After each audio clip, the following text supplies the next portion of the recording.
నమస్కారం. ప్రతిధ్వనికి స్వాగతం. ఆర్థిక నేరగాళ్లకు భారత్ అంటే అంతా అలుసా? ఇప్పుడు దేశంలోనే కాదు, ప్రపంచవ్యాప్తంగా ఇదే విషయంపై చర్చ జరుగుతోంది. 13,500 కోట్ల రూపాయల కుంభకోణంతో పంజాబ్ నేషనల్ బ్యాంకును ముంచేసి విదేశాలకు ఉడాయించిన ఘరానా మోసగాళ్లను తిరిగి తీసుకువచ్చేదెప్పుడు? చిక్కినట్లే చిక్కి చిత్రమైన ఎత్తుగడలతో అప్పగింత నుంచి తప్పించుకుంటున్న మెహుల్ చోక్సీ దేశానికి తిరిగి వస్తాడా? అసలు తనొక్కడే కాదు, నీరవ్ మోదీ, విజయ్ మాల్యా, లలిత్ మోదీ వంటి 50 మందికి పైగా బడా ఆర్థిక నేరగాళ్లు భారత దర్యాప్తు సంస్థలతో దాగుడు మూతలు ఆడుతున్నారు. ఫలితంగా సంవత్సరాలు గడుస్తున్నా వారిని తిరిగి తెచ్చే దారి, వాళ్ళు కొట్టేసిన సొమ్మును తిరిగి కక్కించే మార్గం కనిపించడం లేదు. అసలు ఎందుకు ఈ దుస్థితి? ఇదే అంశంపై నేటి ప్రతిధ్వని చర్చలో పాల్గొంటున్న వారు వివి లక్ష్మీనారాయణ, సిబిఐ పూర్వపు జేడీ, బిఎస్ రాంబాబు, ప్రధాన కార్యదర్శి, ఆల్ ఇండియా బ్యాంకు ఉద్యోగుల సంఘం.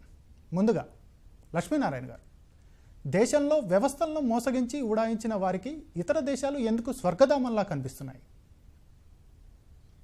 నమస్కారం అండి. రాంబాబు గారికి కూడా నమస్కారం. నమస్కారం. ముఖ్యంగా మీరు చూస్తే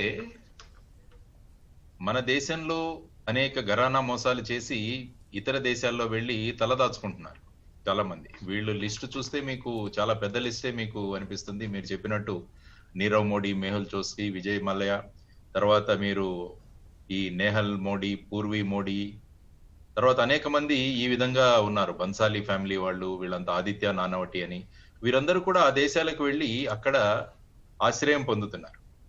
యాక్చువల్గా మీరు ఇప్పుడు ప్రస్తావించినట్టు మెహుల్ చోక్సీ చూసుకుంటే ఆయన 7 జనవరి 2018లో దేశం వదిలి వెళ్ళిపోయాడు. వెళ్ళిపోయి ఆయన 15 జనవరిన యాంటిగ్వా అండ్ బార్బడా, ఈ దేశం అంటే మన వెస్టిండీస్ దీంట్లో ఉంటుంది, కరేబియన్ దీంట్లో, అక్కడ సిటిజన్షిప్ తీసుకున్నాడు. సాధారణంగా ఏమవుతుందంటే భారతదేశంలో మీరు ఆర్టికల్ 9 ఒకసారి చదివితే భారత రాజ్యాంగంలో ఎవరైనా భారతీయ పౌరుడు తను స్వయంగా ఇతర దేశాల పౌరసత్వం తీసుకుంటే, సిటిజన్షిప్ తీసుకుంటే, అతను భారతీయ పౌరుడిగా సీజ్ అవుతాడు, అతను భారతీయ పౌరుడిగా ఉండడు అని చెప్పేసి మన ఆర్టికల్ 9లో రాసింది. అంటే ఏమవుతుందంటే ఇటువంటి వాళ్ళు ఇతర దేశాలకు వెళ్ళిపోయి ఇక్కడ శిక్షలు వీటిని తప్పించుకోవాలన్న ఉద్దేశంతో అక్కడికి వెళ్ళి అక్కడ సిటిజన్షిప్ తీసుకుంటారు. ఫర్ ఎగ్జాంపుల్ మీరు మారిషస్ తీసుకుంటే అక్కడ కొంత అమౌంట్ కనుక మీరు ఇన్వెస్ట్ చేస్తే మారిషస్ సిటిజన్షిప్ మీకు వస్తుంది. అంటే ఏమవుతుందంటే వీళ్ళు అక్కడికి వెళ్ళిన తర్వాత వాళ్లను అక్కడ నుంచి మళ్ళా తిరిగి తీసుకురావడానికి చాలా పెద్ద ప్రొసీజర్. అంటే మనకు అక్కడ వాళ్ళతో ఎక్స్ట్రాడిషన్ ట్రీటీ ఉండాలి, ఆ తర్వాత అక్కడ ఏదైనా మనం ఎంలాట్ అంటే మ్యూచువల్ లీగల్ అసిస్టెంట్ ట్రీటీ ఒకటి ఉండాలి, తర్వాత అక్కడ కోర్టులో ఒప్పుకోవాలి. ఇవన్నీ అయిన తర్వాతనే ఆ మనిషిని మనం ఇక్కడ వరకు తీసుకురాగలం. యాక్చువల్గా మీరు 2002 నుంచి చూసుకుంటే ఇప్పటి వరకు ఐ థింక్ అరౌండ్ 72 దాకా మందిని మనం ఎక్స్ట్రాడిషన్ లో తెచ్చుకోగలిగాం. ఇంకా ఆల్మోస్ట్ ఒక 315 దాకా పెండింగ్ ఉన్నాయి. అంటే వీళ్ళు ఏమనుకుంటారంటే ఇక్కడ ఈ విధంగా బోల్తా కొట్టి బయటికి వెళ్ళిపోతే వాడు అక్కడ సుఖంగా ఉండొచ్చు, వాళ్ళు ఈ చట్టాలకు రావడానికి చాలా ఈ దేశం కష్టపడాల్సి వస్తుందన్న ఉద్దేశంతో వాళ్ళు అక్కడ వెళ్ళిపోతారు. ఇప్పుడే మీరు చూసుకుంటే మెహుల్ చోక్సీ మొన్నే డొమినికా అనే దేశానికి వెళ్ళాడు, అక్కడ పట్టుబడ్డాడు. అక్కడ పట్టుబడిన తర్వాత అక్కడి నుంచి మన దేశానికి తీసుకురావడానికి మన ఇక్కడ నుంచి అధికారులు అక్కడికి వెళ్ళడం జరిగింది.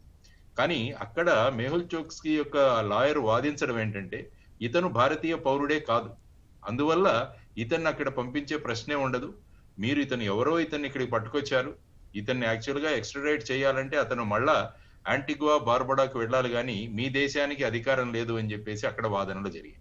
అందువల్ల ఇవన్నీ చూసుకుంటే వీటన్నిటి ప్రొటెక్షన్ తీసుకోవడానికి చాలా మంది అక్కడికి వెళ్ళిపోతారనమాట. ఆ విధంగా అవి వాళ్లకు స్వర్గధామాలుగా అనిపిస్తున్నాయి. కానీ మన అధికారులు మన చట్టాల ద్వారా వాళ్ళని తిరిగి తీసుకొచ్చే ప్రయత్నాలు కూడా చాలా జరుగుతున్నాయి, కానీ ఆ ప్రొసీజర్ కొంచెం లాంగ్ గా ఉంటుంది. ఇప్పుడు మీరు నీరవ్ మోడీ చూసినా ఇనీషియల్ గా అక్కడ ఉన్న హోమ్ డిపార్ట్మెంట్ క్లియర్ చేసింది, కానీ అక్కడి నుంచి హైకోర్టు తర్వాత సుప్రీం కోర్టులు ఉంటాయి, అక్కడ క్లియర్ చేసిన తర్వాతనే నీరవ్ మోడీని మనం తీసుకురాగలము అన్నది. సో ఇన్ ది ప్రాసెస్ తర్వాత అదే విధంగా విజయ్ మల్యా కూడా అదే పరిస్థితిలో ఉన్నాడు. అందువల్ల ఇటువంటి చేసే వాళ్ళందరూ కూడా ఈ విధంగా తప్పించుకొని వెళ్ళిపోతే మనం అక్కడ ఆనందంగా ఉండొచ్చు అన్న ఒక దీంట్లో వాళ్ళు ఉన్నారు అన్నది ప్రధానంగా ఇది మనం చూడాల్సిన విషయం అండి. Okay sir. ఓకే, రాంబాబు గారు, మీరు గతంలో కూడా అనేక వాస్తవాలు బయటపెట్టారండి. దేశం నుంచి 58 వరకు బడా ఆర్థిక నేరస్తులు తప్పించుకుపోయారని అంచనా. ఆ మొత్తం విలువ ఎంత ఉంటుందంటారు? ఇప్పుడు బయటికి వెళ్ళిపోయినటువంటి వాళ్ళ సంఖ్యని మనం ఇంటర్నల్ గా ఉన్నటువంటి ఆర్థిక నేరగాళ్లతో కంపేర్ కనుక చేస్తే ఒక 5% కూడా బయటికి వెళ్ళిపోయిన వాళ్ళ సంఖ్య ఉండదు. ఇప్పుడు మీరు చెప్పేటటువంటి 70 మంది కానీ 80 మంది కానీ, ఇందాక లక్ష్మీనారాయణ గారు చెప్పి ఇంకా 300 మంది రావాల్సి ఉందని వీళ్ళందరూ లెక్క చేసినా కూడా యాజ్ ఆన్ టుడే బ్యాంక్స్ లో ఉండేటువంటి టోటల్ ఎన్పిఎస్ కనుక రాని బాకీల విలువ కనుక చూస్తే అది ఈ కరోనా రాకముందు దాదాపు 10 లక్షల కోట్ల రూపాయలకి చేరింది. రఘురాం రాజన్ గారు గవర్నర్ గా ఉన్నప్పుడు వారు అంచనా వేసినటువంటిది 14 లక్షల కోట్ల రూపాయలు. ఆ తర్వాత కాలక్రమేణా పార్లమెంట్ లో వీరు డిక్లేర్ చేసినటువంటి సంఖ్య 7 లక్షల కోట్ల రూపాయలకి కరోనా రాకముందు ఉంది అనేటటువంటి పార్లమెంట్ సాక్షిగా ఫైనాన్స్ మినిస్ట్రీ డిక్లేర్ చేసింది. అంటే దేశంలో బ్యాంకుల దగ్గర రుణాలు తీసుకుని ఎగ్గొట్టినటువంటి వాళ్ళ యొక్క టోటల్ విలువ వచ్చి 7 లక్షల కోట్ల రూపాయలని పార్లమెంట్ లో డిక్లేర్ చేసిన ఇప్పుడు ఈ కరోనా నేపథ్యంలో అది మళ్ళీ తిరిగి 14-15 లక్షల కోట్ల రూపాయలు ఖచ్చితంగా వెళ్లే ఉంటుంది. ఈ మార్చి బ్యాలెన్స్ షీట్స్ ఆల్మోస్ట్ అన్ని బ్యాంకులు డిక్లేర్ చేసినాయి కాబట్టి ఇంకో నెలలో మనకి వీటి వివరాలన్నీ తెలుస్తాయి. ఇప్పుడు ఈ సబ్జెక్ట్ లో మనకి బయటికి వెళ్ళినటువంటి వాళ్ళ సంఖ్య కనుక మనం చూస్తే వాటి విలువ దాదాపుగా 1-1.5 కోట్ల రూపాయల వరకు ఉంటుంది. 1,00,000 కోట్ల రూపాయల వరకు తప్పనిసరిగా అంచనా వేయొచ్చు. అయితే ఇక్కడ ప్రధానమైనటువంటి సమస్య ఏమిటంటే బ్యాంకుల్లో రుణాలు తీసుకుని ఇప్పుడు మనం ఏదైతే ఒక చోక్సీ గురించి మాట్లాడినా లేదా నీరవ్ మోడీ గురించి మాట్లాడినా వీళ్ళు బ్యాంక్ గ్యారంటీస్ అనేటటువంటి ఒక అంశాన్ని ఎక్స్ప్లాయిట్ చేసి 4 సంవత్సరాల కాలంగా పంజాబ్ నేషనల్ బ్యాంక్ లో ఆ ఫ్రాడ్స్ చేస్తూనే 5వ సంవత్సరంలో పట్టుబడ్డారు. అంటే ఫస్ట్ అటెంప్ట్ లోనే వీళ్ళు పట్టుబడింది కాదు, పట్టుబడిన తర్వాత దాదాపుగా 1 నెల 15 రోజుల తర్వాతనే బయట దేశాలకు పారిపోయినారు. అదే రకంగా విజయ్ మల్యా కూడా ఇక్కడ అన్ని రకాలైనటువంటి ఆ వ్యాపారాల్లో అన్ని కూడా మోసాలు చేసి 2-3 నెలల తర్వాత దాదాపు 10-12 సూట్ కేసులు తీసుకుని వెళ్ళిపోయినాడు. వెళ్ళిపోయేటప్పుడు ఇది ఒక రాజకీయ పార్టీకి సంబంధించిన పార్లమెంటు సభ్యుడు. ఈయన వెళ్ళిపోవడానికంటే ముందు జేడి లక్ష్మీనారాయణ గారు ఇక్కడే ఉన్నారు, వారు సిబిఐలో కూడా పనిచేశారు సీనియర్ ఆఫీసర్ గా. సిబిఐ ఒక లుక్అవుట్ నోటీస్ ఇష్యూ చేసింది. విజయ్ మల్యా అనేటటువంటి వ్యక్తి కనుక ఏ విమానాశ్రయం దగ్గరికి వచ్చి విదేశాలకు వెళ్ళడానికి ప్రయత్నం చేసినా వారి యొక్క పాస్పోర్ట్ ను సీజ్ చేయమని స్వయానా సిబిఐ లుక్అవుట్ నోటీస్ ఇష్యూ చేసిన తర్వాత 1 వారం రోజుల లోపల దాన్ని విత్డ్రా చేసుకున్నారు. విత్డ్రా చేసుకున్న తర్వాత నేను ఇక్కడి నుంచి వెళ్ళిపోయినాడు. అంటే నేను అనేది ఏమిటంటే ఈ ఆర్థిక నేరగాళ్ళు ఎవరు, వాళ్ళ యొక్క పూర్వాపరాలు ఏ రకంగా ఉన్నాయి, వారి స్తోమత ఏ రకంగా ఉన్నాయని ప్రభుత్వానికి తెలియని విషయం కాదు. ఇది ఖచ్చితంగా తెలిసిన విషయమే. వెళ్ళిపోయిన తర్వాత మన చట్టాలు సరిగ్గా ఉన్నాయా లేదా, అక్కడున్న చట్టాలు పర్మిట్ చేస్తాయా, ఇవన్నీ కూడా పోస్ట్ ఆపరేషన్ మనం మాట్లాడుకుంటున్నాం. బట్ వెళ్లే ముందు వాళ్ళని వెళ్లకుండా చేయగలిగినటువంటి ఆ రకమైనటువంటి చట్టాలు మన దగ్గర ఉన్నా. పార్లమెంట్ లో వెళ్ళిపోయిన తర్వాత విజయ్ మల్యా గురించి ఏమన్నారు, మరి పార్లమెంట్ లో వాళ్ళ పాస్పోర్ట్ సీజ్ చేసేటటువంటి అధికారం మనకి లేదన్నారు. అది ఎంత అన్యాయం. ఒక వ్యక్తి దాదాపుగా 10-12 వేల కోట్ల రూపాయలు 10 బ్యాంకులకు మోసం చేసి బయట దేశాలకు వెళ్ళిపోతుంటే భారత ప్రభుత్వం వారి పాస్పోర్ట్ సీజ్ చేయడానికి మా దగ్గర అధికారం లేదంటున్నారు. అది అసలు హాస్యాస్పదంగా ఉండేటటువంటి విషయాలు. అంచేది ఇవన్నీ కూడా ఖచ్చితంగా మనకి ఒక రకమైన ఇవన్నీ ప్రజల డబ్బు. ఇవన్నీ కూడా దాదాపుగా 70 లక్షల కోట్ల రూపాయలు సామాన్యమైనటువంటి ప్రజలు బ్యాంకుల్లో దాచుకుంటే వాళ్ళని రుణాల రూపంలో మళ్లిస్తే 80% రుణాలన్నీ కూడా రికవర్ అవుతున్నాయి. కానీ ఆ 20% మంది రుణాలు మాత్రం కొంతమంది పెద్ద పెద్ద వ్యక్తులు, వీళ్ళందరూ ఆర్థికంగా చాలా స్థితిగతులు ఉన్నటువంటి శ్రీమంతులు. వీళ్ళు మామూలు వాళ్ళు ఎవరు పారిపోలేదు, మామూలు వాళ్ళందరూ ఇక్కడే ఉన్నారు. ఆర్థికంగా స్థితిమంతులు, అదే రకంగా రాజకీయంగా బలమైనటువంటి వాళ్ళు. అనేక మంది రాజకీయ అండదండలతో నేను ఇక్కడ ఒక మాట క్లియర్ గా చెప్తాను, చెప్పి తీరాలి. నీరవ్ మోడీ అనేటటువంటి వ్యక్తి సామాన్యమైన వ్యక్తి కాదు. అతను వజ్రాల వ్యాపారి కావచ్చు అతను. కానీ స్విట్జర్లాండ్ లో జరిగినటువంటి ప్రపంచ ఆర్థిక సదస్సులో స్వయానా ప్రధానమంత్రి గారు దానిలో పార్టిసిపేట్ చేస్తే ప్రధానమంత్రి గారితో కలిసి వెళ్ళినటువంటి 30 మంది టీంలో వీరొకరు. మరి ఫోటో ఉంది వెనకాల. అంటే నార్మల్ గా మేము మళ్ళాంటి వ్యక్తులు ఎవరు కూడా ప్రధానమంత్రి కంపెనీ కాలేము. అంటే అటువంటి ఆ ఇన్ఫ్లుయెన్స్ ఉన్నటువంటి వ్యక్తులే ఈ రకమైనటువంటి నేరాలకు పాల్పడి ఇక్కడ ఏ వ్యాపారం చేసి మోసాలకు పాల్పడినారో అదే వ్యాపారం బయట దేశాలకు వెళ్ళి చేస్తున్నారు. సో ఇవన్నీ కూడా ఖచ్చితంగా పార్లమెంట్ సీరియస్ గా డిస్కస్ చేసి ప్రజల డబ్బుని దోచుకుని బయటికి వెళ్ళిపోయినటువంటి వ్యక్తుల్ని వెనక్కి తీసుకురావడానికి ఉన్నటువంటి మార్గాల్ని క్లియర్ గా అన్వేషించాలి. చట్టాలు లేకపోవచ్చు, కానీ ఈ ప్రపంచం అంతా కూడా గ్లోబలైజేషన్ లో ఒక దేశం నుంచి దేశానికి అనేక రకాలుగా వ్యాపార సంబంధాలు ఉన్నటువంటి టైంలో కేవలం నేరస్తుల అప్పగింతగా మాత్రమే ఎందుకు వస్తున్నాయి అడ్డంకులు? ఇవాళ ఒక దేశం ఇంకో దేశంలో వ్యాపారం చేసుకోదలుచుకుంటే WTO ప్రకారం ఏ రకమైన అడ్డంకులు లేవు. క్వాలిటేటివ్ ప్రోడక్ట్ ని అమ్ముకోవడానికి అన్ని రకాలైన హక్కులు ఉన్నాయి. కానీ నేరస్తుల్ని పరస్పరం మార్చుకోవడానికి మాత్రం భారతదేశంలోనే నేరస్తులే బయటకు వెళ్ళిపోయినారు. బయట దేశాల నుంచి ఎవరు ఇక్కడ భారతదేశానికి వచ్చి సెటిల్ అయినటువంటి వాళ్ళు లేరు. అందుకని ఇటువంటి ఆర్థిక నేరస్తుల్ని పట్టుకోవడానికి పార్లమెంట్ లో ఖచ్చితంగా ఇప్పుడున్న చట్టాలు సరిపోతాయి, వీటిని పదును పెట్టాల్సిన అవసరం లేదు. బట్ వెళ్లే ముందే ఎందుకు జాగ్రత్త పడలేని అనేటటువంటిదే ఇవాళ ప్రధానమైనటువంటి ప్రశ్న. Okay sir, okay. లక్ష్మీనారాయణ గారు, ఇంతకుముందు మనం చెప్పుకున్నట్లే చోక్సీ మాత్రమే కాదండి, విజయ్ మాల్యా, నీరవ్ మోదీ, నితిన్, చేతన్ సందేశ్రా, లలిత్ మోదీ, ఇలా ఎందరో ఉన్నారు.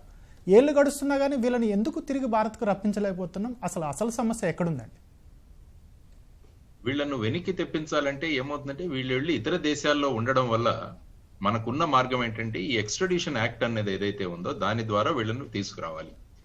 ఇప్పటి వరకు భారతదేశం 47 దేశాల్లో ఎక్స్ట్రడిషన్ ట్రీటీ చేసుకుంది. తర్వాత వచ్చేసి 11 దేశాలతో ఎక్స్ట్రడిషన్ అరేంజ్మెంట్స్ కు ఒప్పందాలు చేసుకున్నారు. అంటే సాధారణంగా ఇది మినిస్ట్రీ ఆఫ్ ఎక్స్టర్నల్ అఫైర్స్ ఏదైతే ఉందో అది కంటిన్యూస్ గా ఈ ప్రాసెస్ నడుస్తుంటుంది అనమాట. అనేక దేశాలతో ఈ ఎక్స్ట్రడిషన్ ట్రీటీ తీసుకోవడం అని. ఆ ప్రయత్నాల్లో ఇప్పటి వరకు 47 దేశాలతో చేసాం, ఇంకో 11 దేశాలతో అగ్రిమెంట్స్ మనం చేసుకున్నాం. యాక్చువల్ గా మీరు ఎక్స్ట్రడిషన్ యాక్ట్ 1962 చూస్తే అందులో ఎలా ఉంటుందంటే requesting country and requested country. For example Nirav మోడీని ఇక్కడికి తీసుకురావాలి అంటే భారతదేశం రిక్వెస్ట్ చేస్తోంది, so it is requesting country. ఎవరిని చేస్తోంది? అది యునైటెడ్ కింగ్డమ్ ను చేస్తుంది, అంటే అది రిక్వెస్టెడ్ కంట్రీ. అప్పుడు ఏమవుతుందంటే మొదట ఈ ప్రాసెస్ ఎలా ఉంటుందంటే ఇక్కడ నుంచి ఒక అరెస్ట్ వారెంట్ మెజిస్ట్రేట్ ఇష్యూ చేస్తారు. ఇష్యూ చేసిన తర్వాత ఆ అరెస్ట్ వారెంట్ ని మనం రెడ్ కార్నర్ నోటీస్ ద్వారా ఆ దేశాలకు పంపుతాం. ఇంటర్పోల్ అని ఒక ఆర్గనైజేషన్ ఉంటుంది, అంటే అనేక 192 దేశాల్లో కోఆర్డినేషన్ తీసుకురావడానికి పోలీస్ యాక్షన్స్ లో ఇంటర్పోల్ అన్నది ఒక వ్యవస్థ. అది ప్రతి దేశంలో కూడా ఒక ఏజెన్సీని వాళ్ళ బ్యూరో మెంబర్ గా నామినేట్ చేస్తుంటారు. భారతదేశంలో సిబిఐ అన్నది నేషనల్ క్రైమ్ బ్యూరో, అంటే ఇంటర్పోల్ యొక్క రిప్రజెంటేటివ్. అందువల్ల ఇటువంటి వారెంట్ ఇష్యూ కాగానే సిబిఐ కానీ ఏదైనా ఏజెన్సీ కానీ సిబిఐ ద్వారా ఇంటర్పోల్ కు నోటిఫై చేస్తాం.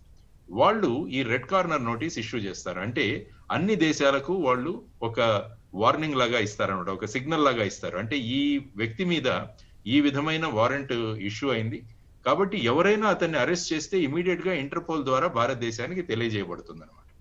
Once red corner notice issue చేసిన తర్వాత ఈ ఎక్స్ట్రడిషన్ ప్రపోజల్ అన్నది మనం పంపిస్తాం ఆ దేశానికి.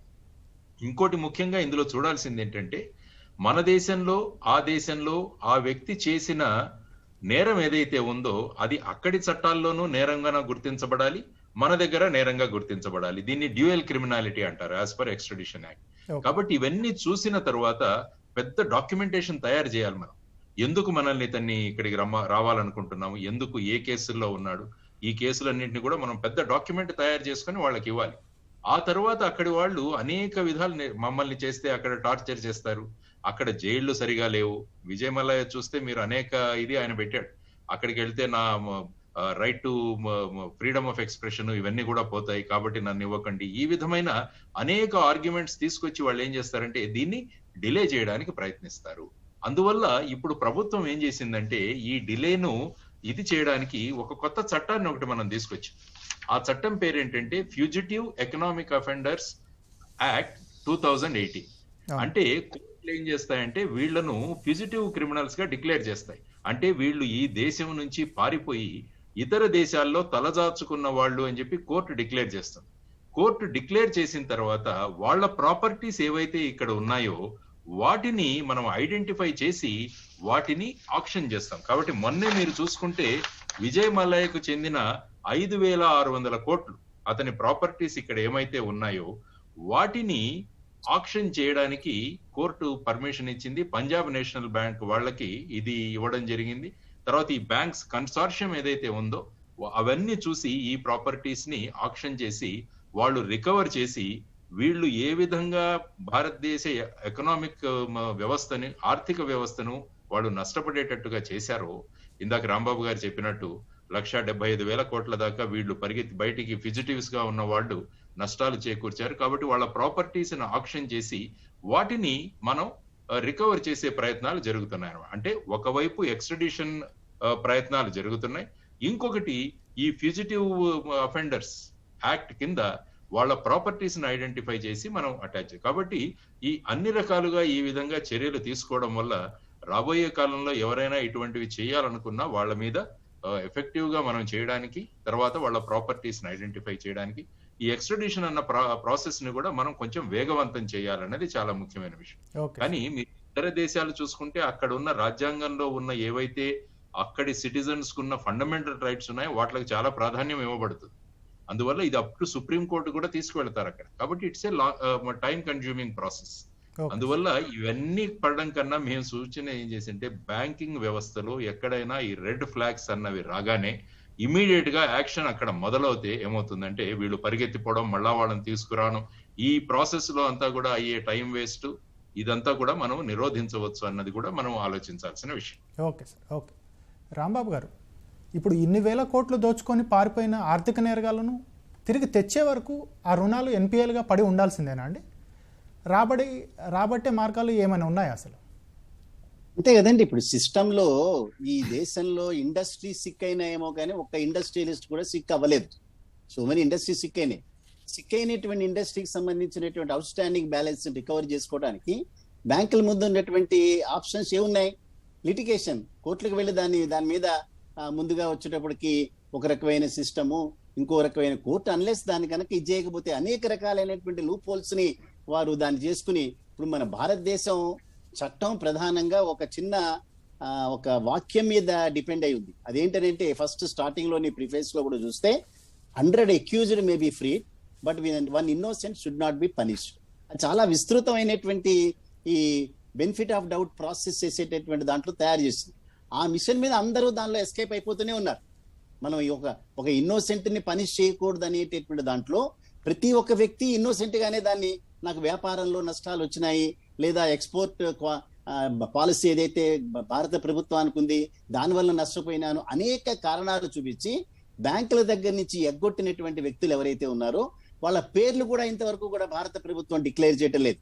చూడండి, మా సంఘం ఏదైతే ఉందో గడిచినటువంటి 25 సంవత్సరాల కాలంలో ప్రతి సంవత్సరం కూడా బ్యాంకుల్లో పేరుకుపోయినటువంటి రాని బాకీలు ఈ రకంగా ఉన్నాయి, వాళ్ళ పేర్లు ఈ రకంగా ఉన్నాయి. పేర్లని మేము బయట పెడుతున్నాం తప్పిస్తే బ్యాంకులు బయట పెట్టావు, ప్రభుత్వాలు బయట పెట్టావు, రిజర్వ్ బ్యాంక్ ఆఫ్ ఇండియా బయట పెట్టదు. ఓ చిన్న ఎగ్జాంపుల్ చెప్తా మీకు.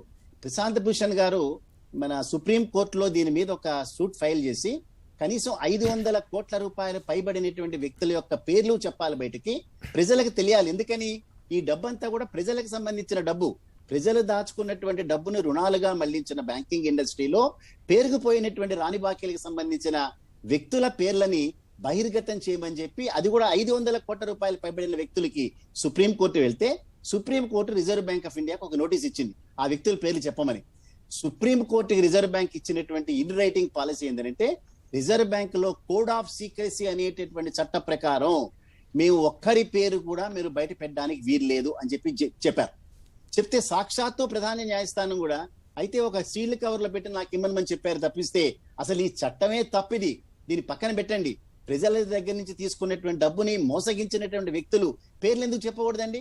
ఒక బంగారు నగదు కట్టు పెట్టి ఒక బ్యాంకులో కనుక దాన్ని తీసుకుంటే 3 నెలల తర్వాత వాళ్ళ యొక్క పేర్లు, వాళ్ళ సంబంధిత ఫ్యామిలీ వివరాలు అన్ని కూడా పేపర్లో వస్తున్నాయి కదా.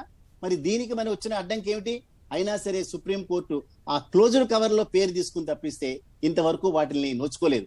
అంటే ఈ ఆర్థిక నేరగాళ్ళు ఎవరనేటటువంటిది తెలుసుకునే హక్కు ప్రజలకైతే ఉంది కదా. ఆ రూపంలో చట్టాలైతే మార్చాలి కదా. సో ప్రజలకు తెలియదు, ఆ రకమైనటువంటి వాళ్ళు ఏ రకంగా కూడా మళ్ళీ రీపే చేయరు. సో బ్యాంకులు ఇవాళ విరివిగా, అందులో పబ్లిక్ సెక్టార్ బ్యాంకుల దగ్గర ఎక్కువ డిపాజిట్స్ ఉంటాయి కాబట్టి వారు ఎక్కువ రుణాలు ఇస్తారు. ఆ ఎక్కువ రుణాలు ఇచ్చినటువంటి కార్పొరేట్ రంగంలో ఉన్నటువంటి అనేక మంది మోసం చేయటం వల్ల ఆ పబ్లిక్ సెక్టార్ బ్యాంకులే నష్టాలకు వెళ్ళిపోయినాయి. ఇవన్నీ ప్రజలకు ఉపయోగపడాల్సినటువంటివి, ప్రజల యొక్క ఆర్థిక స్థితిగతులను మెరుగుపరచాల్సినటువంటి పబ్లిక్ సెక్టార్ బ్యాంకులు దెబ్బతింటే ఈ దేశంలో అల్పసంఖ్యాక వర్గాల వారికి, అల్ప ఆదాయ వర్గాల వారికి రుణ సౌకర్యం ఎవరు కల్పిస్తారండి? ఎవరు కల్పించరు. ఒకవేళ వారిని కనుక ఫైనాన్షియల్ ఇంక్లూజన్ లో కనుక దానిలో ఇన్వాల్వ్ చేయకపోతే ఈ దేశం ఆర్థికంగా ఎక్కడి నుంచి ముందుకు వెళ్తుంది? సో ఈ చైన్ ఎఫెక్ట్ కనుక మనం చూస్తే ఈ ఆర్థిక నేరగాళ్ల మీద తీసుకున్నటువంటి ఏ రకమైనటువంటి సానుకూల దృక్పథం కానీ, సానుకూల ధోరణి కానీ, ఇది దేశానికి అన్యాయం జరుగుతుంది అనేటటువంటి దాని మీద మనం ఆలోచించాలి. మొత్తం 89-90 లక్షల కోట్ల రూపాయల డిపాజిట్ లో 14-15 లక్షల కోట్ల రూపాయల రాని బాకీలు అయితే ఇంతకు మించి ఇష్యూ ఏమైంది పార్లమెంట్ లో డిస్కస్ చేయడానికి? ఇంతకు మించి ఇష్యూ ఏమైంది న్యాయస్థానాలు వీళ్ళందరినీ పనిష్ చేయడానికి?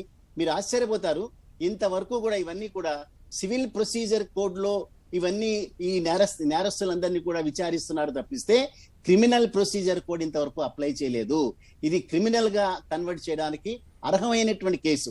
ఒక్క వ్యక్తిని కూడా ఇంతవరకు కూడా జైలులో పెట్టలే. రఘురామ్ రాజన్ గారు రిజర్వ్ బ్యాంక్ గవర్నర్ హోదాలో వారు అన్నది ఏమిటంటే, ప్రపంచవ్యాప్తంగా అనేక బ్యాంకులు ఫెయిల్ అయినా భారతదేశంలో బ్యాంకులు ఫెయిల్ అవ్వలేదు. దానికి కారణం ఇక్కడ ఉన్నటువంటి ఒక పర్ఫెక్ట్ వ్యవస్థ. కానీ ఈ రకమైనటువంటి ఉపేక్ష కొనసాగితే రేపు పొద్దున్న ఇవి కూడా ఆ దారిలో వెళ్ళేటటువంటి ప్రమాదాలు ఉన్నాయి. కాబట్టి ఒక ఇద్దరి మీద చర్య తీసుకోండి. రిజర్వ్ బ్యాంక్ అన్ని చేయగలుగుతుంది, కానీ ఎవరి మీద చర్యలు తీసుకోలేదు. అది ప్రభుత్వాలు మాత్రమే చేయాల్సినటువంటి పని. అందుకని ఈ బ్యాంకుల్ని మోసం చేసినటువంటి వ్యక్తుల్ని ఈ రకంగా రాని బాకీలుగా ఎల్లకాలం ఉండకుండా ఉండాలంటే మోసాలకు పాల్పడిన ఇద్దరు వ్యక్తుల్ని క్రిమినల్ ప్రొసీజర్ కోడ్ లో వాళ్ళని శిక్షించండి అని చెప్పి ఆయన రిజర్వ్ బ్యాంక్ గవర్నర్ హోదాలో చెప్పారు. ఆ శిక్షలు కనుక ఈ రోజు పడిన రోజున ఖచ్చితంగా పరిస్థితిలో మార్పు వచ్చుండేది, మెరుగుదల ఉండుండేది. ఇన్ని లక్షల కోట్ల రూపాయల బ్యాంకుల్లో రాని బాకీలుగా పేరుకుని ఉండకుండా ఉండేటటువంటి ఒక ఆరోగ్యకరమైనటువంటి వాతావరణం నెలకొని ఉండేది. మరి ఇవన్నీ కూడా ప్రభుత్వాలు సీరియస్ గా ఆలోచించాల్సిన విషయాలు ఇవన్నీ. Okay sir, okay. లక్ష్మీనారాయణ గారు, ఈ ఆర్థిక నేరగాళ్లలో చాలా మంది మీద లుకౌట్ సర్క్యులర్స్, ఇంటర్పోల్ నోటీసులు జారీ చేశామని కేంద్రం చెప్తుంది. అయినా వారి అప్పగింతలపై అంతర్జాతీయ సమాజం నుంచి ఎందుకు మద్దతు రావటం లేదండి? ఇప్పుడు ఎలా ఉంటుందంటే, మీరు చెప్పినట్టు అనేక నోటీసులు ఉన్నాయి. లుకౌట్ నోటీసులు ఉన్నాయి, తర్వాత రెడ్ కార్నర్ నోటీసెస్ ఉన్నాయి, బ్లూ కార్నర్ నోటీసెస్ ఉన్నాయి. ఇలా రకరకాల నోటీసెస్ ఇంటర్పోల్ ఏజెన్సీకి ఇక్కడ నుంచి మనం పంపిస్తుంటాం. కానీ అక్కడ ఏంటంటే, ఆ సంబంధిత దేశాలు ఎంత వాటి మీద చర్యలు తీసుకుంటున్నాయి అన్నది ఒక ముఖ్యమైన విషయం. For example, even terrorist organisation తో సంబంధం ఉన్న వాళ్ళు లైక్ దావూద్ ఇబ్రాహిం, ఇక్బాల్ మిర్చి, వీరందరి మీద కూడా రెడ్ కార్నర్ నోటీసెస్ ఉన్నాయి. కానీ ఆ కన్సర్న్ ప్రభుత్వం వీటి మీద ఏ విధంగా స్పందిస్తూ అన్నది కూడా చాలా ముఖ్యమైన విషయం. అందువల్ల ఈ ఇంటర్పోల్ ద్వారా సిబిఐ ఆర్గనైజేషన్ ఏదైతే ఉందో వారు కంటిన్యూస్ గా ప్రాసెసింగ్ చేస్తూ ఇంటర్పోల్ మీద ప్రెషర్ తీసుకొస్తూ ఇది చేయాల్సిన అంశం. తర్వాత సంబంధిత దేశాల్లో కూడా వాటి మీద చర్యలు. సాధారణంగా ఏమవుతుందంటే, ఇంతకుముందు రాంబాబు గారు చెప్పినట్టు మన దేశం నుంచి పారిపోయి ఆ దేశాల్లో తలదాచుకుంటున్న వాళ్ళు చాలా మంది, అక్కడ నుంచి ఇక్కడికి వచ్చి తలదాచుకుంటున్న వాళ్ళు చాలా తక్కువ మంది. కొన్ని ఎక్స్ట్రాడిషన్ ట్రీటీలో ఇంకా ఎలా ఉందంటే, కొన్ని దేశాలు మాత్రమే మన దేశం వాళ్ళు అక్కడికి, ఆ దేశం వాళ్ళు ఇక్కడికి రావడానికి వాళ్ళు అంగీకరిస్తారు. కానీ కొన్ని దేశాలు, ఫ్రాన్స్, బెల్జియం ఇలాంటి దేశాలు తీసుకుంటే, వాళ్ళు వాళ్ళ దేశాల నేరస్తులు, వాళ్ళ దేశాల ప్రజలు కానీ పౌరులు కానీ ఏదైనా చేస్తే వాళ్లను మన దేశానికి పంపించడానికి వాళ్ళు ఒప్పుకోరు.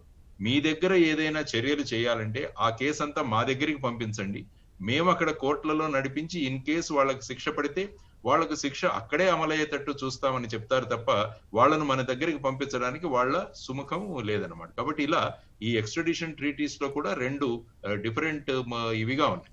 కాబట్టి ఇవన్నీ కూడా ఏంటంటే, వీటన్నిటిని కూడా లూప్ హోల్స్ ను వాళ్ళు అడ్వాంటేజ్ గా తీసుకుంటూ వీళ్ళు అక్కడ వాళ్ళు ఉండే సమయాన్ని పొడిగించుకోవడం, తర్వాత వాళ్ళ మీద నోటీసులు సర్వ్ కాకుండా చూసుకోవడం, ఇలాంటివన్నీ కూడా ప్రక్రియలు చేస్తున్నాయి. కాబట్టి ఇంటర్నేషనల్ లెవెల్లో ఈ కోఆపరేషన్ అన్నది చాలా ముఖ్యం. ఇవన్నీ కూడా ఒక విస్తృతంగా జరిగినప్పుడు ఇలాంటి వాళ్ళు ఈ చట్టాలను, వీటిలో ఉన్న వీటిని మైనర్ లూప్ హోల్స్, వీటిని ఎక్స్ప్లాయిట్ చేసుకుని వాళ్ళు వాళ్ళ పబ్బం గడుపుకోకుండా మనం కంటిన్యూస్ గా పర్ష్యూ చేస్తుండాలి, వాటిని యాక్టివ్ గా మనం ఇన్వాల్వ్ చేస్తూ ఉండాలన్నది మన ఇక్కడ ఉన్న ఏజెన్సీస్ కూడా చేయాల్సిన పని. Okay sir, okay. ప్రతిధ్వనిలో ఇప్పుడు స్వల్ప ప్రతిధ్వనికి తిరిగి స్వాగతం. రాంబాబు గారు, ఈ ఆర్థిక నేరాల సగటు పరిమాణం కూడా పెరిగిందంటున్నాయి సార్ గణాంకాలు. గడిచిన 6-7 ఏళ్లలో ఈ మొత్తం 4 కోట్ల నుంచి 19 కోట్ల వరకు పెరగడానికి దేనికి సంకేతం సార్? ఇప్పుడు మీరు ఏ ఒక్క బ్యాలెన్స్ షీట్ తీసుకున్నా కూడా ఇప్పుడు 12 పబ్లిక్ సెక్టార్ బ్యాంకులు మిగిలినాయండి ఈ దేశంలో. ఈవెన్ న్యూ జనరేషన్ ప్రైవేట్ బ్యాంకులు కూడా తీసుకున్నా కూడా 14% నుంచి 22% వరకు ఎన్పిఏలు ప్రతి బ్యాంకులో కూడా ఉన్నాయి, ప్రతి బ్యాంకులో. ఈవెన్ ఈ దేశంలో ఉన్నటువంటి పెద్ద బ్యాంక్ ఏదైతే ఉందో ఆ బ్యాంకులో 2 లక్షల కోట్ల రూపాయల ఎన్పిఏస్ ఉన్నాయి.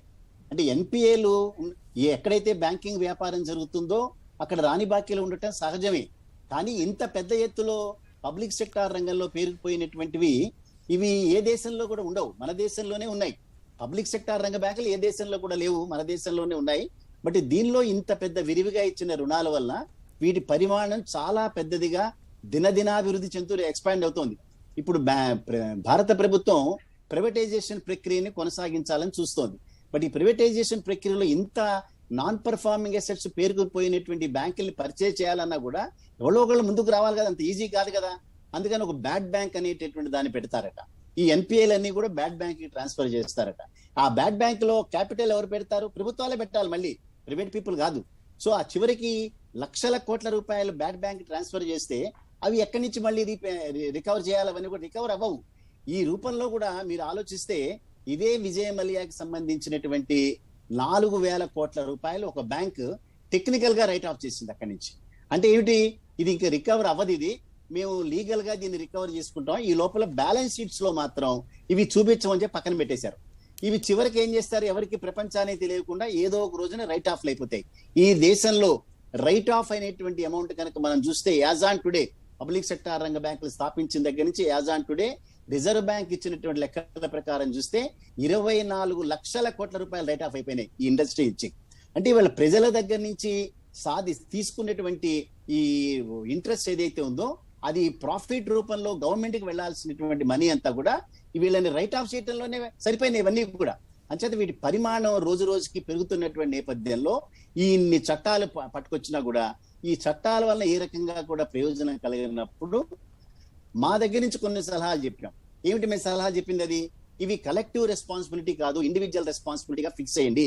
అంటే వ్యక్తిగతంగా ఏ కంపెనీ అయితే రుణాలు తీసుకుని ఎగ్గొట్టినారో వాళ్ళ యొక్క వ్యక్తిగతమైనటువంటి ఆస్తులను జప్తు చేయమన్నాం. అంటే మీరు ఆలోచించండి, కంపెనీ నష్టపోయే రాని బాకీల కింద అవుతున్నాయి తప్పిస్తే దానిలో ఉన్నటువంటి డైరెక్టర్లు ఎవరో కూడా నష్టపోవట్లేదు, విలాసవంతమైన జీవితాన్ని గడుపుతున్నారు వాళ్ళు. ఎప్పుడైతే వాళ్ళ వ్యక్తిగతమైనటువంటి ఆస్తుల్ని జప్తు చేసేటటువంటి చట్టం ఎప్పుడైతే వస్తుందో ఈ రకమైనటువంటి మోసాలకి అడ్డుకట్టబడుతుంది. అదే రకంగా ఈ మోసగాళ్ళకి ఎవరైతే ఉన్నారో, మోసానికి పాల్పడిన వ్యక్తులు ఎవరైతే ఉన్నారో ఏ రకమైనటువంటి ప్రజోపయోగ సంస్థల్లో కూడా వాళ్ళు రిప్రజెంట్ చేయడానికి వీల్లేదనేటటువంటి మార్పు కూడా తీసుకుని రావాలి. అదర్వైజ్ ఇవాళ ఈ నెక్సెస్ ఎట్లా ఉందని అంటే ఈ మోసగాళ్ళకి అదే రకంగా రాజకీయ నాయకులకి ప్రభుత్వంలో ఉండేటువంటి కొంతమందికి చాలా స్ట్రాంగ్ బంధం ఉన్నట్టుగా కనిపిస్తుంది. ఎక్కడో వీళ్ళని సేవ్ చేసేస్తుంది ఆ సిస్టమ్. అంచేత ఈ రకమైనటువంటి రక్షణ కవచం స్ట్రాంగ్ గా ఉన్నంత కాలం తప్పనిసరిగా వీళ్ళని మనం టచ్ చేయటం అనేటటువంటిది అంత ఈజీ విషయం కాదు అది. అందుకని ఆర్థిక నేరాలకి పాల్పడినటువంటి వ్యక్తుల్ని ఏ రకమైనటువంటి మెర్సీ అనేటటువంటి లేకుండా కొంతమందిని కనుక శిక్షించిన రోజున మిగతా వాళ్ళందరికీ ఆ రకమైనటువంటి మెసేజ్ వెళ్ళేటటువంటి అవకాశాలు ఉంటాయి. అవి లేకనే ఇవాళ బ్యాంకులన్నీ కూడా బాధపడుతున్నాయి. ఏ బ్యాంకు చూసినా కూడా 14 నుంచి 22% వరకు పేరుకొనిపోయినటువంటి రాని బాకీలు భవిష్యత్తులో వాటి యొక్క అస్తిత్వాన్నే దెబ్బతీసే ప్రమాదం ఉందని మాత్రం మనం గమనించాలి. Okay sir, okay. లక్ష్మీనారాయణ గారు, ఇలాంటి నేరాల దర్యాప్తు, అరెస్టులు, ఆస్తుల జప్తులో సిబిఐ ఎన్ఫోర్స్మెంట్ డైరెక్టర్లదే కీలక పాత్రగా ఉంటుందండి. అలాంటప్పుడు అసలు వీళ్ళు దేశం విడిచి ఎలా పారిపోతున్నారు సార్? అంటే ఏమవుతుందంటే ఈ మొత్తం ప్రక్రియ జరిగిన తర్వాత బ్యాంకు వాళ్ళు వచ్చి మన దగ్గర కంప్లైంట్ ఇస్తారు.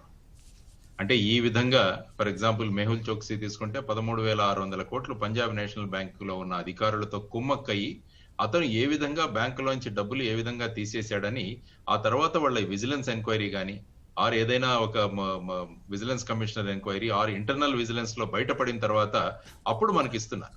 ఫర్ ఎగ్జాంపుల్ మీరు చూసుకుంటే 2018లో జనవరి 7న మెహుల్ చోక్సీ ఆల్రెడీ వెళ్ళిపోయాడు దేశం నుంచి బయటికి. అంతకు ముందే అతను అక్కడ ఆ దేశం యొక్క పౌరసత్వం తీసుకున్నాడు. సో ఇవన్నీ కూడా ఏం చేయాలంటే మనం ఒక గమనిస్తూ ఉండాలి. మెహుల్ చోక్సీ అనే వ్యక్తి బయటి దేశానికి వెళ్ళి ఎందుకు అక్కడ ఈ సిటిజన్షిప్ తీసుకుంటున్నాడు, ఆ తర్వాత అతను మెయిన్ గా ఏ బ్యాంకుల్లో ఈ విధమైన రుణాలు తీసుకున్నారు, ఇదంతా ఏమవుతుందంటే ఇంతకు ముందు రాంబాబు గారు అన్నప్పుడు అక్కడ బ్యాంకులో ఉన్న అధికారులు తర్వాత పొలిటికల్ వాళ్ళ కుమ్మకి ఎప్పుడైనా అవుతుందో అది బయటికి రాదు. ఈ వ్యక్తులంతా వెళ్ళి వాళ్ళ ప్రాంతాల్లో సురక్షితంగా చేరుకున్న తర్వాత అప్పుడు కేసులు బయటికి వస్తే మళ్ళా వీళ్ళని తీసుకొచ్చే ప్రయత్నాలు మనం చేయాలి. ఎందుకంటే సిబిఐ, ఈడీ అన్న ఇవి ఎప్పుడు వస్తాయంటే కంప్లైంట్ వచ్చిన తర్వాత వాళ్ళ మీద కేసు రిజిస్టర్ అయిన తర్వాత వాళ్ళు రంగంలోకి వస్తారు. యాక్చువల్ గా బ్యాంకుల దగ్గర విజిలెన్స్ ఆర్గనైజేషన్ ఉంటుంది. ప్రతి బ్యాంకుకు ఒక సివిఓ ఉంటారు, చీఫ్ విజిలెన్స్ ఆఫీసర్ అని. వాళ్ళ ముఖ్యంగా వాళ్ళ ఉద్యోగం ఏంటంటే ఇటువంటి జరుగుతున్న అవకతవకలన్నింటినీ వాళ్ళు పట్టుకొని దాన్ని బయటికి తీసుకురావడం. కాబట్టి ఆ వ్యవస్థ కూడా మనం బలోపేతం చేయాల్సిన అవసరం చాలా ఉంది. ఆ తర్వాత ఇప్పుడు టెక్నాలజీ చాలా వచ్చింది మన దగ్గర. అందువల్ల ఈ టెక్నాలజీని కూడా మనం రంగంలోకి దింపాలి.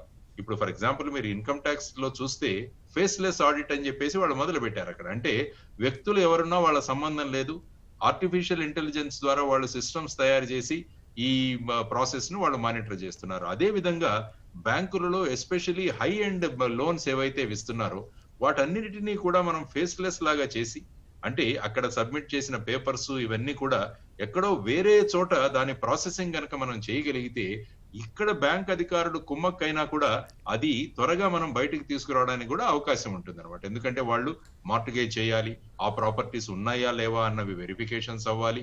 ఇవన్నీ కూడా ఎప్పుడు అవుతాయంటే ఇన్వెస్టిగేషన్ లో అయినప్పుడు వాళ్ళని మేము అడుగుతుంటాం, మీరు యాక్చువల్ గా మీ రూల్ ప్రకారం మార్టిగేజ్ చేయాలి కదా, మార్టిగేజ్ అసెస్మెంట్ అవ్వాలి కదా, అక్కడ ప్యానల్ వాల్యూరో ఎవరో వాల్యూ ఇవ్వాలి కదా. ఇటువంటివి చాలా విషయాలు హై ఎండ్ లోన్స్ లో అనేక ప్రొసీజర్ ఇర్రెగ్యులారిటీస్ ఉంటాయి. వీటన్నింటినీ కూడా మనం ప్రాసెసింగ్ అప్పుడే దాన్ని ఐడెంటిఫై చేయగలిగితే ఇది మొత్తం అయిపోయిన తర్వాత దాన్ని పట్టుకునే ధోరణి కాకుండా జరుగుతున్నప్పుడే దాని మీద ఒక నిఘా వేసి అవి జరగకుండా చేయడానికి ప్రివెన్షన్ కూడా మనం చేయొచ్చు అన్నది ఇప్పుడున్న టెక్నాలజీని మనం యూటిలైజ్ చేసుకోవాలి. ఆ తర్వాత వన్స్ రిజిస్టర్ అయిన తర్వాత ఇన్వెస్టిగేట్ అయిన తర్వాత రెడ్ కార్నర్ నోటీసెస్ ఇవన్నీ ఇష్యూ చేయడం ఇవన్నీ కూడా మీకు తెలిసిన విషయం. అది it's a time consuming process. So A stitch in time saves 9 అంటాం మనం. అందుకనే ఇవి ప్రాసెసింగ్ జరుగుతున్నప్పుడే మనం ఏదైనా ఈ మన టెక్నాలజీ వాడి కనుక మనం చేయగలిగితే ఈ స్థాయికి రాకుండా కూడా మనం కాపాడుకోవచ్చు అన్నది నా అభిప్రాయం. Okay sir. రాంబాబు గారు, ఈ దేశీయ చట్టాల్లో ఆర్థిక నేరగాళ్లకు ఇంకా రాచబాటలు పరుస్తున్న లొసుగులు ఏమైనా ఉన్నాయండి? వాటిని ఎలా పరిహరించాలి? తీసుకున్న అప్పు ఎగ్గొట్టాలంటే వణుకు పుట్టేలా చేయడం ఎలా అండి? ఇప్పుడు ఖచ్చితంగా ఉన్నాయండి. ఇప్పుడు ఇంటర్నేషనల్ చట్టాలు కనుక చూస్తుంటే మీరు యునైటెడ్ అరబ్ ఎమిరేట్స్ లో 7 దేశాలు ఉన్నాయి. షార్జా కానీ, లేకపోతే అబుదాబి కానీ, లేకపోతే ఇవన్నీ 7 దేశాలు ఉన్నాయి కదా. ఇది అక్కడ పౌరసత్వం, దుబాయ్ లో పౌరసత్వం తీసుకొని చూస్తాను. ఇక్కడ ఏ ఒక్క వ్యక్తికి కూడా పౌరసత్వం ఇవ్వరు. వాళ్ళ యొక్క కంట్రీలో ఉండేటటువంటి ఒక ఫిమేల్ కనుక మ్యారేజ్ చేసుకుంటే వాళ్ళ దగ్గర ఉండేటటువంటి అనేక రకాలైనటువంటి వెసులుబాట్లు కల్పిస్తారు తప్పిస్తే హౌసింగ్ ఇవ్వటం, హాస్పిటలైజేషన్ ఇవ్వటం, ఎడ్యుకేషన్ ఇవ్వటం, వాళ్ళ పిల్లలకి ఏ దేశంలో ఉంటే ఆ దేశంలో చేస్తారు తప్పిస్తే ఆ వచ్చినటువంటి వ్యక్తికి పౌరసత్వం ఇవ్వరు. సౌదీ అరేబియాలో ఇవన్నీ బిజినెస్ తో చాలా దూరం, చాలా వృద్ధి చెందినటువంటి దేశాలు. అదే కనుక మీరు ఈ కరేబియన్ కంట్రీస్ లో కనుక చూస్తే కేవలం $1 మిలియన్ కనుక అక్కడ ఇన్వెస్ట్ చేసినటువంటి ఏ వ్యక్తికైనా సరే పౌరసత్వం, అంటే దాదాపు ఒక 6-7 కోట్ల రూపాయలు కనుక ఎవరైనా కనుక వాళ్ళ కంట్రీలో ఇన్వెస్ట్ చేస్తే వాళ్ళకి పౌరసత్వం ఇచ్చేస్తారు. వాళ్ళు ఒకసారి పౌరసత్వం ఇచ్చిన తర్వాత 120-140 దేశాలకి సందర్శించేటటువంటి అవకాశం వీసాలు ఇచ్చి కల్పించేస్తారు. వాళ్ళకి ఎక్కడ డినై చేయడానికి లేదు. అందుకే ఈ చోక్సీ అనే వ్యక్తిని ఎప్పుడైతే అతన్ని ట్రాక్ చేశారో ఆ రోజు నేను చెప్పారు, మీరు రండి, వీళ్ళని తీసుకుని వెళ్ళిపోవచ్చు అనేటటువంటి సంకేతం ఇస్తే భారత ప్రభుత్వం ఒక స్పెషల్ ఫ్లైట్ లో అధికారులను పంపించినారు అని ఇక్కడ అడ్వకేట్ వాదించింది. ఇందాక లక్ష్మణ్ గారు చెప్పినాడు, ఏం వాదించినారు?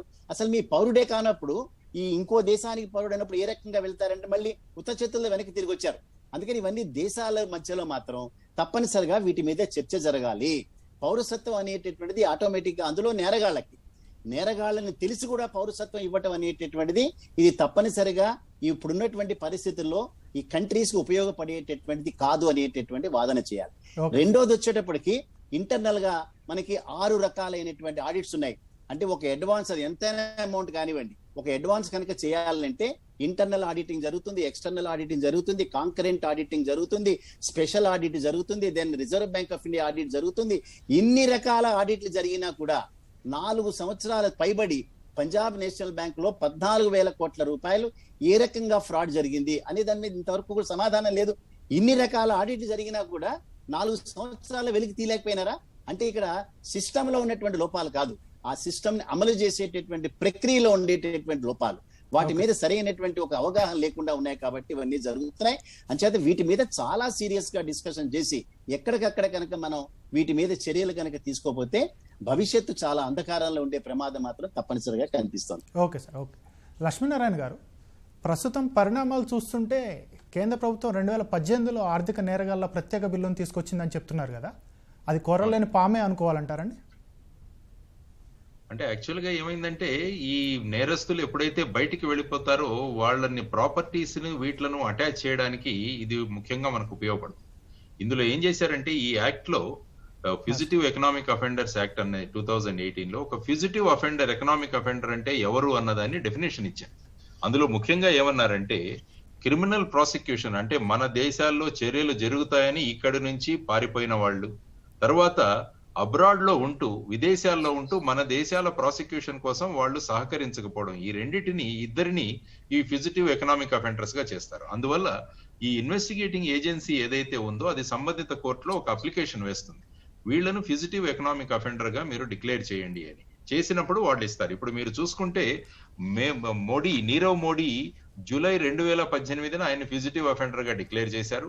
అదేవిధంగా విజయ్ మల్లాని జూన్ 20, 2018లో చేశారు. అందువల్ల ఈ చట్టం ద్వారా ప్రస్తుతం మనం చేస్తుంది ఈ ప్రాపర్టీస్ అటాచ్ చేసి వాటిని ఆక్షన్ చేసి ఏవైతే వాళ్ళు బ్యాంక్ లోన్స్ తీసుకున్నారో ఆ డబ్బులు మళ్ళా వ్యవస్థలోకి వచ్చే విధంగా ఇది అవుతుంది అనమాట. కాబట్టి అట్లీస్ట్ వన్ మోర్ యాక్ట్, వాళ్ళ ప్రాపర్టీస్ ని మనం ఆక్షన్ చేసి చేయడం, తర్వాత వాళ్ళని తీసుకొచ్చిన తర్వాత వాళ్ళ మీద క్రిమినల్ చర్యలు ఏవైతే ఉన్నాయో అవి మనం తీసుకోవడం.